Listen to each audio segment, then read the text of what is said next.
সবচেয়ে সুন্দর করে আমার আল্লাহ মানুষ বানাইছেন। সুতরাং চন্দ্র সূর্য মানুষের গোলাম।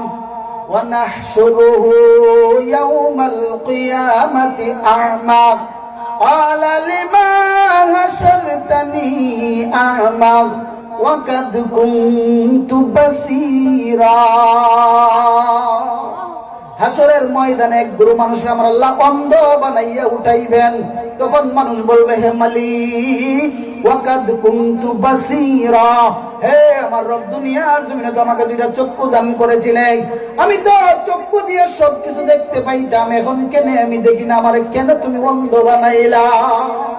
ও আল্লাহ, দুনিয়ার তো কান দিয়ে আমি শুনতে পাইতাম, কখন আমার এখানে খাল্লা বানাইলা, আমি তো কান দিয়া শুনি না। তখন আমার রব বলবেন, ওয়ানাহশুরুহু ইয়াউমাল কিয়ামাতি আ'মা, ওই দিন মানুষকে অন্ধ বানাইবেন, বয়রা বানাইবেন, বুবা বানাইবেন, তার কারণ তার আমল ভালো না। অথচ আমার রব বলেছেন সবচেয়ে উত্তম সুন্দর হইয়া কাঠামো দিয়া মানুষ বানাইছে, কিন্তু সবচেয়ে সুন্দর মানুষ বানাইলে কি দিব? ও মানুষগুলো দুনিয়ার জমিনে থাকা অবস্থা আমার রবের বিধিবিধান গুলো তারা মানত না। ও ভাই, দুস্থ বুজুর্গ, ওই বাদশাহ তেমন ভাবে ইমাম সাহেবকে নিয়ে যখন এই আয়াত তিলাওয়াত করে শোনাইয়া দিলেন, তখন বাদশাহ আবার তারা দুইজনকে বললেন, আপনারা স্বামী স্ত্রী একত্রিত আছেন, তালাক হয় নাই, কারণ সবার উপরে মানুষ। সবার উপরে কি? তাহলে মানুষের দাম বেশি না চন্দ্র সূর্যের দাম বেশি? হযরত খলিফাতুল মুসলিমিন আলী রাদিয়াল্লাহু তাআলা আনহু, আল্লাহর পয়গম্বরের জামাতা, আবার সম্পর্কে চাচাতো ভাই, একদিন বাগানের ভিতরে খেজুর গাছে পানি মারতেছেন, বালতি দিয়া পানি মারতেছেন সকাল থেকে বিকাল পর্যন্ত।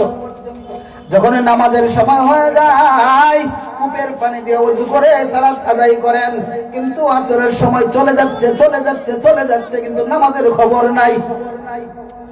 আল্লাহ সুবহানাহু ওয়া তাআলা মাথার মাঝে ভুলাইয়া দিলাইছেন। আলী রাদিয়াল্লাহু তাআলা হঠাৎ করে স্মরণ হইলে, আমি আসরের নামাজ পড়ছি না।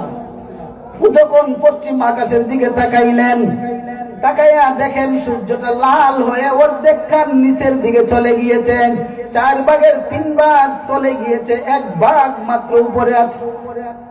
কোন মুফাসসিরিন ইকরামগণ বলেন এই হাদিসের ব্যাখ্যায় সূর্যটা একবারে ডুবিয়ে গেছে। কিন্তু আলী রাদিয়াল্লাহু তাআলা মাথাটা পশ্চিম আকাশের দিকে ঘুরাইয়া বলেন, মালিক, আমি তো নামাজ পড়ি নাই, আসরের নামাজ পড়ি নাই, নামাজের সময় তো চলে যাচ্ছে। হে সূর্য, যত সময় পর্যন্ত আমি আলী আসরের সালাত আদায় করি নাই, তত সময়